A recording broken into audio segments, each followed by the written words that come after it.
Hello दोस्तों, नमस्कार। आज के वीडियो में हम फिर अगला हिंदी का अभ्यास सेट 8 लेकर के आए हैं। और अगर हम आपको हमारा ये वीडियो और क्वेश्चन अगर अच्छा लगे तो हमारे चैनल को सब्सक्राइब जरूर कीजिएगा और वीडियो को लाइक एंड शेयर कीजिएगा।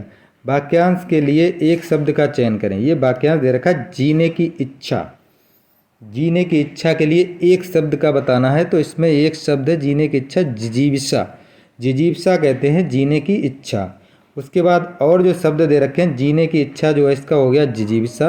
जो जानने को उत्सुक होता है, कोई भी व्यक्ति है वो बहुत जानने को उत्सुक है तो उसे कहेंगे जिज्ञासु।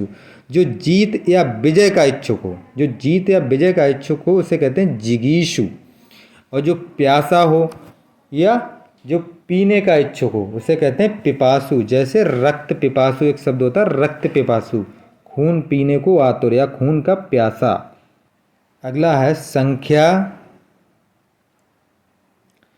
अगला प्रश्न है संख्या गमन का संधि विच्छेद है। संख्या गमन नहीं है, सख्या गमन है, सॉरी। सख्या गमन का संधि विच्छेद है, सखी प्लस आगमन। अब कैसे है? इसमें इण संधि है जिसमें ई और आ मिलकर के या हो जाता है, और जिसके ऊपर ई लगी हुई होती है जिससे जुड़ी वो हलंत में बदल जाता है। कैसे देख लेते हैं। सख्या गमन का सही संधि विच्छेद सखी प्लस आगमन है। इसमें इण संधि है, जो स्वर संधि का प्रकार होता है इण संधि, वो है। इसके अनुसार यदि ई उ और री के बाद भिन्न स्वर आए तो ई और ई का या हो जाता है, उ और उ का वा हो जाता है, तथा री का जो होता है रा हो जाता है। जैसे यदि का यदि प्लस अपि, ये क्या होता है यद्यपि। ई प्लस आ, यहाँ पे क्या हो गया, ई प्लस आ मिलकर के बन गया या। ई प्लस आ बनकर के मिलकर के बन गया या। अगला प्रति प्लस एक, इसमें भी ई प्लस आ मिलकर के बन गया या।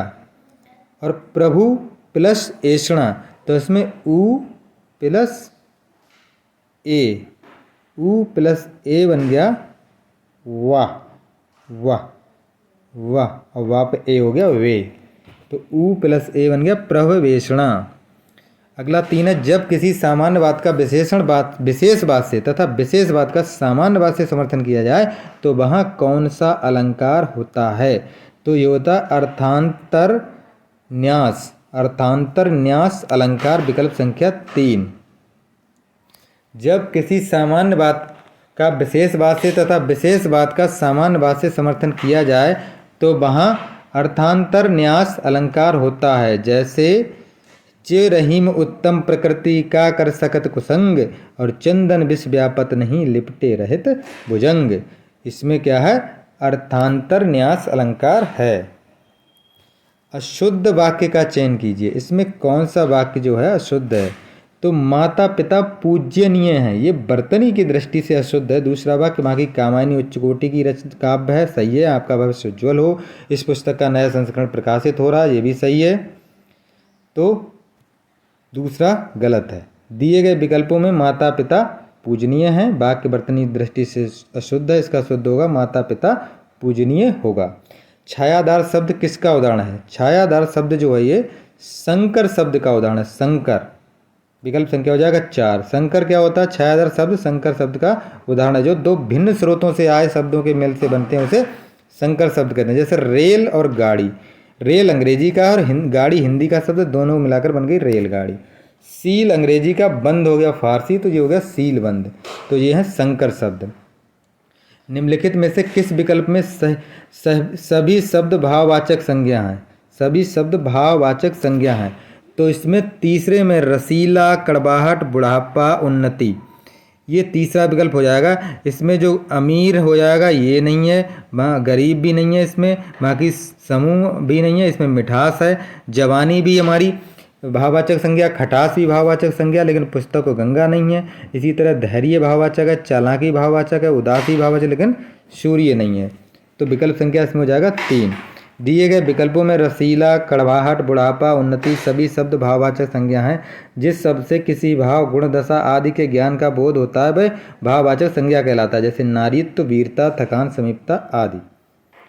अगला 7 है, नीचे दिए गए लोकोक्तियों और उनके अर्थ दिए गए, इनमें गलत अर्थ वाली लोकोक्ति का चयन कीजिए। आगे नाथ ना पीछे पगा बंधनहीन सही है। तेरा होना संगठित होना नहीं होता, ये अलग होना होता है। तहस नहस होना, अस्त व्यस्त होना, तो यही सही हो जाएगा। एक टकसाल के डले मतलब सब एक से जैसे, सही है। आँख के अंधे गांठ के पूरे, ये भी मूर्ख है लेकिन धनवान है, ये भी सही है। दिए गए विकल्पों में 3 तेरा होना संगठित होना नहीं है, इसका अर्थ होता है अस्त व्यस्त होना। 8 है गूलर का फूल होना। गूलर का फूल होना का मतलब दुर्लभ वस्तु, विकल्प संख्या हो जाएगा 3, जो बिल्कुल मुश्किल से दिखाई दे या मुश्किल से मिले, तो दुर्लभ वस्तु हो जाए। अन्य सभी विकल्प अर्थ दृष्टि से सही नहीं, अर्थ दृष्टि से सही नहीं है। ये है। अगला है मैंने राधा के लिए कपड़े खरीदे। इस बात में कारक का प्रकार बताइए। बात नहीं, वाक्य में पूछ रहा, वाक्य में कारक का प्रकार, तो इसमें संप्रदान कारक है के लिए। मैंने राधा के लिए कपड़े खरीदे, वाक्य में संप्रदान कारक है। जिसके लिए कोई क्रिया संपन्न की जाए या जिसे कुछ प्रदान किया जाए वहाँ संप्रदान कारक होता है। इसका कारक चिन्ह को के लिए ए होता है।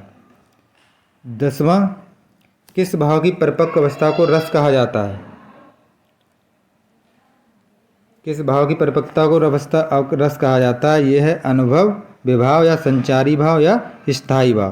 तो ये हो जाएगा स्थायी भाव, विकल्प संख्या हो जाएगा 4। स्थायी भाव की परिपक्व अवस्था को रस कहा जाता है। स्थायी भाव के रस को आधार है। स्थायी भाव की संख्या 9 मानी गई है।